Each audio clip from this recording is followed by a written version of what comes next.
Dumating na ang tamang panahon para mapanood ang kauna-unahang primetime serye ng phenomenal love team ni Alden Richards at Maine Mendoza, ang Destined to Be Yours. Mark your calendars mga kapuso dahil sa February 27, magpapakilig na ang Aldab worldwide. Let's watch this.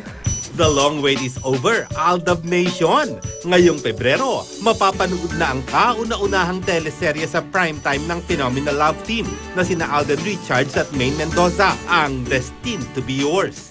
Kakaibang kilig, saya at drama raw ang handog dito ng Aldab.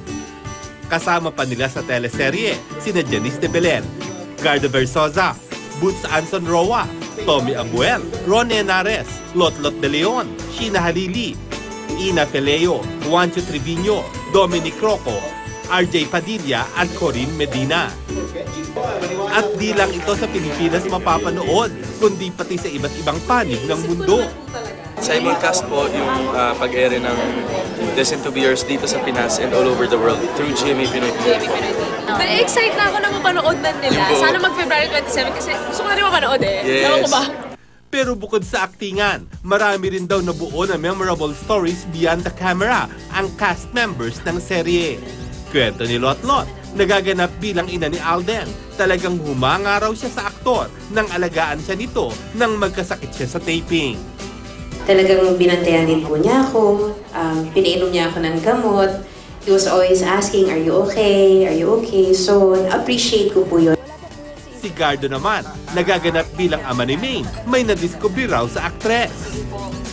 Basta ako, meron akong nadiskubre kay Maine. Nagpapasalamat ako kay Maine kasi buo yung pagtitiwala niya. Kaya hindi siya nag-atubili, kaya mas naging magaang yung pag-atake sa mga eksena.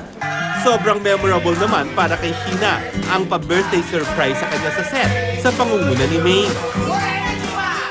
Kaya nagpapasalamat daw siya sa nabuo nilang lahat na friendship dahil sa serye.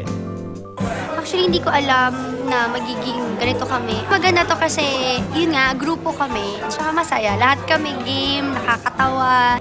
Revelation naman ng Aldab. Si Alden daw ang personal na nagpakilala kay Maine sa mga kasamahan nila sa set dahil mahiyain pa rin daw si Maine.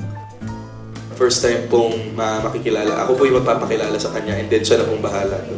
Magaling po mag-blend in to eh. Parang ano to eh. Alden, pakilala mo naman. Malapit na ang tamang panahon para mapanood nating lahat ang Destined to Be Yours. Kaya sama-sama natin niyang abangan sa February 27.